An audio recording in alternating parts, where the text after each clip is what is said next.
Assalamualaikum warahmatullahi wabarakatuh. Perkenalkan, nama saya Suciati. Saya dari kelas manajemen 22C.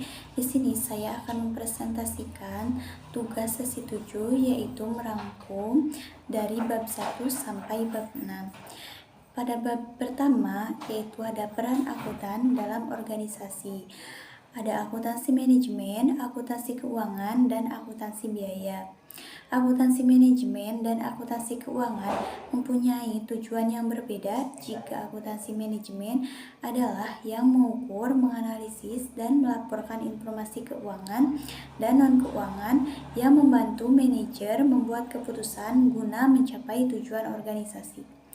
Maka, akuntansi keuangan adalah yang berfokus pada pelaporan kepada pihak eksternal sebagai investor, lembaga pemerintah, bank, dan pemasok. Sedangkan akuntansi biaya yaitu yang menyediakan informasi yang dibutuhkan akuntansi manajemen dan akuntansi keuangan. Akuntansi biaya adalah yang mengukur, menganalisis, dan melaporkan informasi keuangan dan non-keuangan yang terkait dengan biaya perolehan atau penggunaan sumber daya dalam suatu organisasi. Berikut ada peran akuntan manajemen dalam mengimplementasikan strategi dengan menerjemahkannya menjadi tindakan. Dalam menyusun rencana tindakan, manajer mengumpulkan input dari pelanggan dan mengevaluasi serta menilai bagaimana pesaing akan beraksi. Pada bab kedua, yaitu pengenalan istilah dan tujuan biaya. Biaya dan terminologi biaya mendefinisikan biaya sumber daya yang dikorbankan atau dilepaskan untuk mencapai tujuan tertentu. Suatu biaya biasanya diukur dalam jumlah uang yang harus dibayarkan dalam rangka mendapatkan barang atau jasa. Biaya aktual adalah biaya yang dibedakan dari biaya yang akan dianggarkan, yang merupakan biaya yang diprediksi. Biaya langsung dan biaya tidak langsung, klasifikasi biaya langsung dan biaya tidak langsung, serta metode yang digunakan untuk membebankan biaya-biaya tersebut ke objek biaya, yaitu ada penelusuran biaya dan alokasi. Kedua, biaya langsung dan objek biaya berkaitan dengan objek biaya tertentu dan dapat ditelusuri ke objek biaya tersebut dengan cara yang layak secara ekonomi. Yang ketiga, ada biaya tidak langsung dari objek biaya berkaitan dengan objek biaya tertentu namun tidak dapat ditelusuri ke objek biaya tersebut dengan cara yang layak secara ekonomis. Faktor-faktor yang mempengaruhi klasifikasi biaya langsung atau tidak langsung yaitu materialitas suatu biaya. Semakin kecil jumlah biaya, yaitu semakin tidak material biaya, maka semakin kecil kemungkinan biaya tersebut dapat ditelusuri secara ekonomis ke objek biaya tertentu. Kedua, ketersediaan teknologi pengumpulan informasi, yaitu perkembangan teknologi pengumpulan informasi memungkinkan perusahaan mengelompokkan banyak biaya sebagai biaya langsung.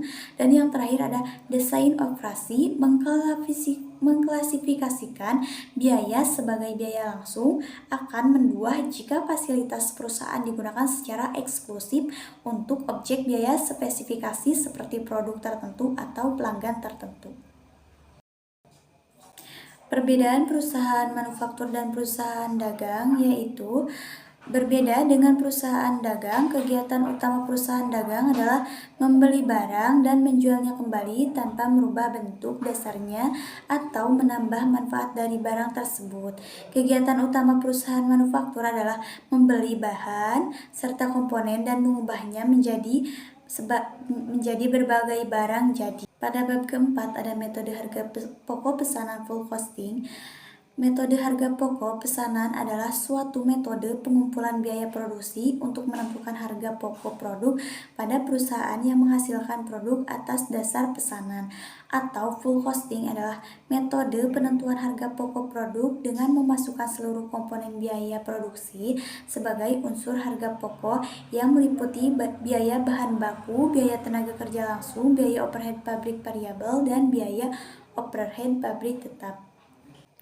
Tujuan dari penggunaan metode harga pokok pesanan adalah untuk menentukan harga pokok produk dari setiap pesanan, baik harga pokok secara keseluruhan dari tiap-tiap pesanan maupun untuk persatuan.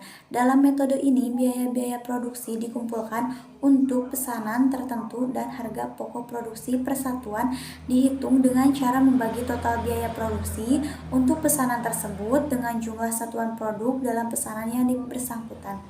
Pada pengumpulan harga pokok pesanan di mana biaya yang dikumpulkan untuk setiap pesanan atau kontrak atau jasa secara terpisah dan setiap pesanan dapat dipisahkan identitasnya.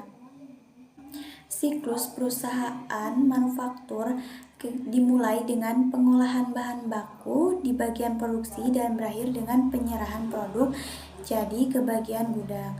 Dalam perusahaan manufaktur, siklus akuntansi biaya dimulai dengan pencatatan harga pokok bahan baku yang dimasukkan dalam proses produksi, dilanjutkan dengan pencatatan biaya tenaga kerja langsung dan biaya overhead pabrik yang dikonsumsi untuk produksi serta berakhir dengan disajikannya harga pokok produk yang diserahkan oleh bagian produksi ke bagian gudang.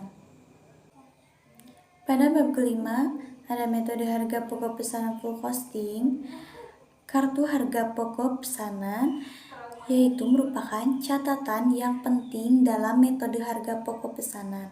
Kartu harga pokok ini berfungsi sebagai rekening pembantu yang digunakan untuk mengumpulkan biaya produksi tiap pesanan produk. Biaya produksi yang mengerjakan pesanan tertentu dicatat secara rinci di dalam kartu harga pokok pesanan yang bersangkutan. Biaya produksi dipisahkan menjadi biaya produksi langsung terhadap pesanan tertentu dan biaya produksi tidak langsung dalam hubungannya dengan pesanan tersebut. Pencatatan transaksi untuk menentukan harga pokok produksi berdasarkan pesanan, siklus akuntansi dapat dikelompokkan dalam biaya bahan baku dan penolong, biaya tenaga kerja, biaya overhead pabrik yaitu BOP, produk selesai, barang dalam proses BDP, dan penjualan produk.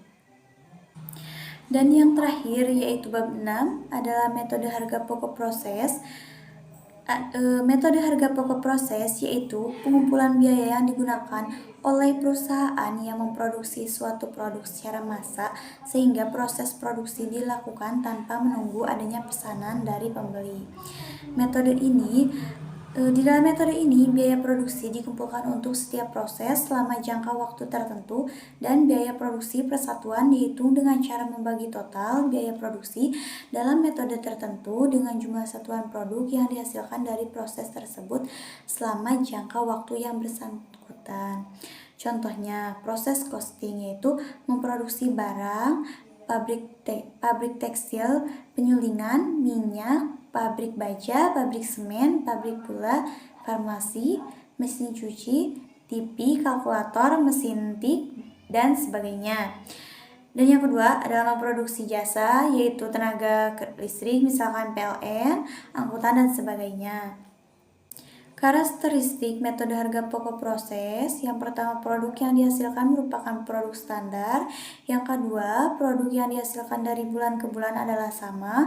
Yang terakhir, kegiatan produksi dimulai dengan diterbitkannya perintah produksi yang berisi rencana produksi produk standar untuk jangka waktu tertentu. Di sini juga ada manfaat metode harga pokok produksi. Yang pertama, menentukan harga jual produk. Yang kedua, memantau realisasi biaya produksi. Yang ketiga, menghitung laba dan rugi periodik. Yang terakhir, menentukan harga pokok persediaan produk jadi dan produk dalam proses yang disajikan dalam neraca. Cukup sekian penjelasan dari saya dari bab 1 sampai bab 6. Terima kasih. Wassalamualaikum warahmatullahi wabarakatuh.